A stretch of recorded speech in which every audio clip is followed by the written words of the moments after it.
राजा भूदेव अंग देश के राजा थे। देश की राजकुमारी सुरभि की माँ बचपन में ही गुजर गई थी। राजकुमारी का 16वां जन्मदिन मनाने की तैयारियां की जा रही थी। राजकुमारी खिड़की पर खड़े सारी तैयारियां देख रही थी।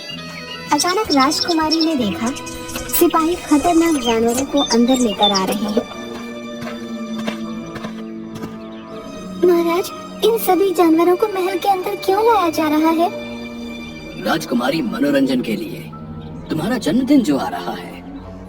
कुछ सिपाही एक दूसरे से बातें करते हैं। अगर यही हाल रहा तो राज्य के सारे जानवर समाप्त हो जाएंगे। हर हफ्ते 50 जानवर हवेली में भेजे जाते हैं। अपनी जुबान बंद रखो, दीवारों के भी कान होते हैं, समझे? कभी तुम्हारी बात राजकुमारी के कान तक न पहुंच जाए। राजकुमारी सिपाहियों की बात सुनकर हैरान हो जाती है। राजकुमारी जानवरों के पीछे पीछे उनका रास्ता लगाने देती है। तभी एक सिपाही राजकुमारी को देख लेता है। राजकुमारी जी, आप यहाँ? महाराज के सख्त निर्देश है कि आपको यहाँ न आने दिया जाए। अचानक तेज हवा का झोंका आता है और राजकुमारी की चुन्नी उड़ते हुए एक दरवाजे के पास गिरती है। अरे, यहाँ तो पिताजी स्वयं दरवाजे के पास खड़े हैं और जानवरों को अंदर भेज रहे हैं। पिता को देख वो अपना दुपट्टा उठाकर वहाँ से चली जाती है, पर राजकुमारी को सारी रात नींद नहीं आती। आखिर पिताजी महाराज मुझे वहाँ जाने के लिए क्यों मना कर रहे हैं? वो मुझे इस राज से दूर क्यों रखना चाहते हैं? आखिर इस दरवाजे का राज है क्या? राजकुमारी ने अपनी खिड़की का दरवाजा बंद कर दिया और चुपचाप लेट गई। तभी महल की सबसे पुरानी और सबसे बूढ़ी दासी त्रिजटा उसके कमरे में आ गई। ओ मेरी प्यारी राजकुमारी, आज इतनी उदास क्यों लग रही हो? तुम्हें पता है मैंने तुम्हारी माँ को भी पाल पोस कर बड़ा किया था, इसलिए मुझे अच्छी तरह से पता है कि तुम बड़ी परेशान हो। दादी माँ, क्या आप मेरे प्रश्नों का उत्तर दे सकती हैं? राजकुमारी, अगर तुम चाहो तो वो प्रश्न मुझसे पूछ सकती हो, लेकिन अगर उन्होंने पिताजी को बता दिया तो मेरे लिए बहुत बड़ी मुश्किल खड़ी हो जाएगी। अब नहीं दादी माँ, मेरे मन में किसी प्रकार का कोई प्रश्न नहीं। अगले दिन सुबह राजकुमारी महाराज के पास जाती है। उसे उदास देखकर महाराज उससे पूछते हैं, बेटी, बड़ी उदास लग रही हो। आज तो पूरे राज्य में तुम्हारा जन्मदिन मनाया जा रहा है और तुम खुश नहीं हो। लगता है रात भर सो नहीं पाई। पिताजी, आखिर उस दरवाजे का क्या रहस्य है? बेटी, आज तुम्हारा 16वां जन्मदिन है। आज मैं खुद ही तुम्हें वो राज बताने वाला था। सुनो बेटी, ये लंबी कहानी है। जब तुम्हारी माँ गर्भवती थी तो हम दोनों जंगल घूमने गए। तभी हमें वहाँ अचानक एक बहुत खूबसूरत स्त्री दिखाई दी। वो बोली, महाराज, मैं चित्रांगदा हूँ। मुझे प्रथम दृष्टि में आपसे प्रेम हो गया है। आपसे विवाह करना चाहती हूँ। मैं विवाहित हूँ और अपनी पत्नी से प्रेम करता हूँ। महाराज, अपना भला चाहते हैं तो आपको मुझसे विवाह करना ही होगा। इस साधारण स्त्री के लिए आप मुझे नहीं ठुकरा सकते। तो तुम नहीं मानोगी? मुझे नहीं लगता तुम कोई स्त्री हो, क्योंकि स्त्री के खूबसूरत शरीर में काला मन नहीं हो सकता। अभी मैं तुम्हें तुम्हारे असली रूप में लाता हूँ। महाराज अपने पवित्र रुद्राक्ष की माला का एक रुद्राक्ष उस स्त्री के ऊपर फेंक देते हैं और ऐसा करते ही वह अपनी असली बदसूरत और भयंकर रूप में आ जाती है। सही पहचाना। जादूगरनी असुरबाला हूँ। तू अपनी पत्नी के रूप पर बड़ा घमंड करता है ना? आज के बाद तुझे अपनी पत्नी के चेहरे से घृणा हो जाएगी। राजकुमारी, जादूगरनी ने तुम्हारी माँ को श्राप देते समय ये भी कहा कि जल्दी ही तुम्हें एक बेटी पैदा होगी। जब तुम्हारी बेटी तुम्हारी शक्ल देखेगी तो वो भी तुम्हारे जैसी ही हो जाएगी। और ऐसा कहने के बाद वो न जाने कहाँ गायब हो गई। तुम्हारे जन्म के कुछ समय के बाद एक दिन अचानक ही महारानी का चेहरा बहुत भयंकर हो गया। उसके चेहरे पर हर तरफ सांप लटकने लगे, आंखें अंगारों की तरह जलने लगी, शरीर एक सूखे पेड़ की तरह, आवाज सांप के फुफकार की तरह। यहाँ तक कि वो किसी भी जीवित पशु पक्षी या इंसान को खाती है और प्यास लगने पर रक्त पीती है। इसीलिए आपने मुझे बचाने के लिए माँ को हवेली में रख दिया। बेटी, मैं तुम्हारी माता से बहुत प्यार करता हूँ। मैं उनसे दूर नहीं रह सकता था, इसलिए उनके लिए एक महल बनवा दिया जिसका ये दरवाजा है। इसमें तुम्हारी माँ के लिए ये जानवर भेजे जाते हैं जिन्हें खा के वो अपनी भूख मिटाती है। राजकुमारी अपनी माँ की यह कहानी सुन बड़ी उदास हो गई और बोली, पिताजी महाराज, क्या माँ के श्राप का कोई तोड़ नहीं? हाँ बेटी, तोड़ है। कुछ वर्ष पहले जब मैं जंगल में शिकार की तलाश में था तो मुझे वो जादूगरनी फिर से मिली। वो मरने वाली थी और शर्मिंदा थी। उसने मुझे तुम्हारी माँ को इस शाप से हमेशा के लिए मुक्त होने का इलाज बताया। तो आपने इतने दिन तक किसी को बताया क्यों नहीं? बेटी, उसने कहा था ये इलाज मैं सिर्फ जब तुम 16 वर्ष की हो जाओ तो पहली अमावस पर इस श्राप को तोड़ा जा सकता है। अगर मैं तुम्हें पहले बताता तो मैं भी श्रापित हो जाता। आज मैं 16 वर्ष की हो गई हूँ। कृपया मुझे बताएं कि मैं अपनी माँ को वापस कैसे उस श्राप से आजाद करवा सकती हूँ। हाँ मेरी बच्ची, आज तुम्हारा 16वां जन्मदिन है और कल अमावस। कल ही के दिन तुम्हें उस मायावी दरवाजे से अंदर जाना होगा। वहाँ पर तुम्हारे साथ भयानक घटनाएं होंगी, पर तुम किसी से भी मत डरना। पिताजी महाराज, मैं माँ के साथ ही वापस आऊंगी, आप विश्वास रखें।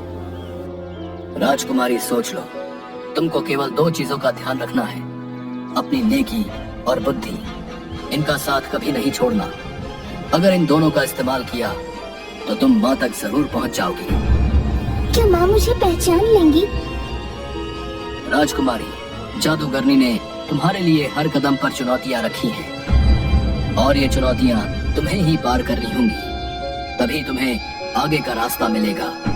आखिर में अपनी माँ के अंदर ममता जगाने में अगर तुम सफल रही तभी महारानी वापस असली रूप में आ पाएगी। बेटे, तुम्हें सबसे पहले सोनगिरी की पहाड़ियों में जाकर एक जादुई गुफा में रहने वाले एक तपस्वी बाबा से एक जादुई किताब लेनी होगी। उस किताब में ही तुम्हें माँ को ठीक करने का रास्ता मिलेगा। मुझे सिर्फ इतना ही पता है, आगे क्या होगा वो तुम्हें खुद पता करना होगा और ये काम तुम्हें अकेले ही करना होगा। अपना ध्यान रखना और खुद पे भरोसा रखना। ये लो, ये रुद्राक्ष की माला, ये तुम्हारी रक्षा करेगी। खुद पर भरोसा रखना बेटी। इस दुनिया में कुछ भी ऐसा नहीं जो हम नहीं कर सकते। आप चिंता मत करिए पिताजी महाराज, मैं आपकी बातों का ध्यान रखूंगी। अपना आशीर्वाद दीजिए पिताजी महाराज। इसके बाद राजकुमारी सोनगिरी की पहाड़ियों में गुफा की तलाश में निकल जाती है। थोड़ी देर चलने के बाद उसे एक तालाब दिखाई देता है। काफी थक गई हूँ, थोड़ा बैठ जाती हूँ। वहाँ एक तालाब है, वहीं जाके थोड़ा आराम कर लेती हूँ। इसके बाद राजकुमारी तालाब के पास जाके बैठ जाती है। तभी एक हिरन थोड़ी दूर पर घायल पड़ी होती है, जिसके पास तालाब से एक मगरमच्छ धीरे धीरे उसे खाने के लिए आगे बढ़ रहा था। यह देखकर राजकुमारी तुरंत उस हिरन के पास भाग के जाती है और उस मगरमच्छ के सामने जाकर खड़ी हो जाती है। तुम चिंता मत करो, मेरे होते हुए ये मगरमच्छ तुम्हें कोई नुकसान नहीं पहुंचा पाएगा। इसके बाद राजकुमारी उस मगरमच्छ को मार देती है। तभी मगरमच्छ एक सुंदर कन्या में बदल जाती है। आप कौन हैं? मैं जल की देवी हूँ। एक बार एक तांत्रिक ने मुझे इस मगरमच्छ के रूप में कैद कर दिया ताकि वो इस तालाब के जादुई जल के साथ जो चाहे वो कर पाए। ये वन कोई साधारण वन नहीं, इस वन को देवराज इंद्र ने यहाँ के राजा को दिया था तोहफे में। इस वन की हर चीज जादुई है, अब वो तांत्रिक अपनी मनमानी नहीं कर पाएगा। तुम्हारा बहुत बहुत धन्यवाद राजकुमारी। बताओ मैं तुम्हारी कैसे मदद कर सकती हूँ? इस वन में एक गुफा है जहाँ एक तपस्वी बैठते हैं, उनसे मुझे उनकी जादुई किताब लेनी है। वो किताब तो लोगों को उनकी मंजिल दिखाती है। इस उम्र में भला तुम्हें तुम्हारी कौन सी मंजिल जाननी है? जल देवी, मुझे अपनी माँ को बचाना है। एक जादूगरनी के श्राप से वो एक राक्षसनी में बदल गई है। उनकी मुक्ति के लिए मुझे उस जादुई किताब तक पहुँचना ही होगा। तुम्हारी वजह से इस कैद से मैं आजाद हो पाई हूँ, इसलिए मैं तुम्हें गुफा तक पहुंचाऊंगी। उस गुफा का रास्ता इसी तालाब से होकर जाता है। वहां तक सही सलामत पहुंचने में ये जलरथ तुम्हारी सहायता करेगा। मैं तुम्हारी कामयाबी के लिए प्रार्थना करूंगी। जाओ, तुम्हारी यात्रा सफल हो।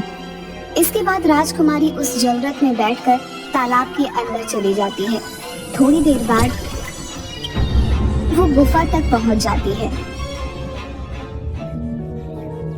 इसके बाद जलरथ से उतरकर राजकुमारी गुफा के अंदर चली जाती है। वहां राजकुमारी को एक छोटी सी मछली के पंखों पे एक कांटा फंसा हुआ दिखता है। राजकुमारी जैसे ही उसके पंखों से वो कांटा निकालती है। आपका बहुत बहुत धन्यवाद राजकुमारी। इस कांटे की वजह से मैं अपने अपनों से पीछे छूट गई थी, लेकिन अब मैं उनके पास वापस जा सकूंगी।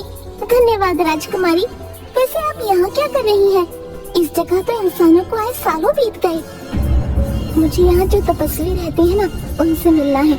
उनके पास जो जादुई किताब है वो मुझे चाहिए। जादुई किताब? वो भला क्या चाहिए तुम्हें? ओह, तो तुम्हें अपनी माँ को बचाने के लिए जादुई किताब चाहिए। तभी छोटी मछली तपस्वी में बदल जाती है। मैं तुमसे खुश हुआ बेटी। तुम इस किताब से कोई भी एक सवाल पूछ सकती हो, उसके बाद ये किताब अपने आप गायब हो जाएगी। आपका बहुत बहुत धन्यवाद बाबा।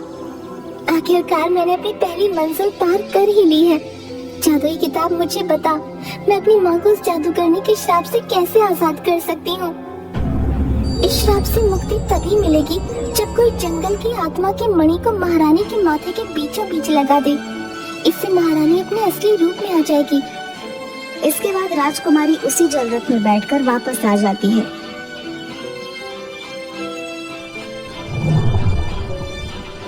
और सोचने लगती है, अब मैं वो मणि तक कैसे पहुँचूं? राजकुमारी को वही हिरन दिखता है जिनके प्राणों की रक्षा राजकुमारी ने उस मगरमच्छ से की थी। आप इतनी उदास क्यों हैं? तुम भी बोल सकती हो। आप भूल गई, ये वन जादुई है। यहाँ सब बोल सकते हैं। इसके कण कण में जादू है। सब जादू है, हर जगह जादू है। आप इतनी परेशान क्यों हो राजकुमारी? मुझे अपनी माँ को बचाना है, इसलिए मुझे वन देवी की आत्मा से निकली मणि की जरूरत है। पर समझ नहीं आ रहा कि वहाँ तक कैसे पहुँचूं। मैंने तो कभी माँ को देखा तक नहीं है। न जाने कैसी होंगी वो उस हालत में। काश मैं अपनी माँ को बचा पाऊँ।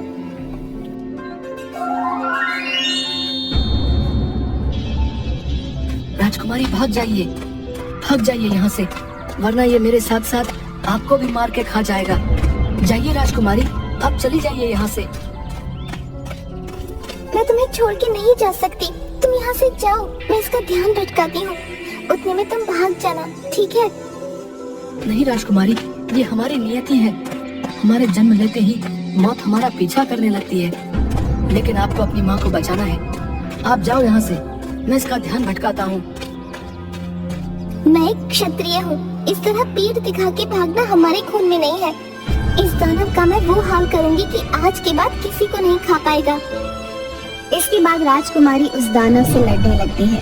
काफी देर तक लड़ने के बाद जैसे ही राजकुमारी अपनी तलवार से जैसे ही मारने वाली होती है, तभी उन दानव की आंखों में आंसू आते हुए देख लेती है और थोड़ी देर में एक छोटे से दानव को देख लेती है जो कि उसी दानव का पुत्र होता है। ये देख राजकुमारी रुक जाती है और उन्हें जाने देती है। आज के बाद इस तरह का नुकसान किसी को नहीं पहुंचाना। जाओ, वहाँ तुम्हारा बच्चा तुम्हारी राह देख रहा है। आपने उसे क्यों जाने दिया राजकुमारी? मैं एक बच्चे को उसकी माँ से अलग नहीं कर सकती। आज जब खुद तरस रही हूँ तो भला यही दर्द मैं किसी और को सहने कैसे दे सकती हूँ? तुम सच में बहुत दयालु हो। तुमसे मिलना मेरी खुशकिस्मती है राजकुमारी। तुम भी कैसी बातें कर रही हो? चलो अपना ध्यान रखो, और हाँ, ध्यान से देखकर बाहर निकलना, समझी? मैं चलती हूँ, अभी लंबा सफर तय करना है। वो तो ठीक है, लेकिन अगर तुम चली गई तो ये मणि कौन ले जाएगा? मतलब? तभी हिरन वन देवी में बदल जाती है। मैं तुम्हारे आने का उद्देश्य पहले से ही जानती थी, लेकिन मैं देखना चाहती थी कि तुम मेरी आत्मा मणि लेने के लिए काबिल हो भी या नहीं। ये सब एक छलावा था तुम्हें परखने के लिए। मुझे पहली बार अपनी आत्ममणि देने में खुशी हो रही है। तुम अपने उद्देश्य में सफल हो, मेरी यही दुआ है। मैं बहुत प्रसन्न हूँ तुमसे। लो, ले जाओ इसे। तभी वन देवी अपनी शक्तियों से अपनी आत्ममणि को राजकुमारी को दे देती है। आपका ये एहसान मैं कभी नहीं भूलूंगी वन देवी। जाओ पुत्री, काम खत्म होने के बाद ये पुनः मेरे पास लौट आएगी। अब जाओ, देर मत करो।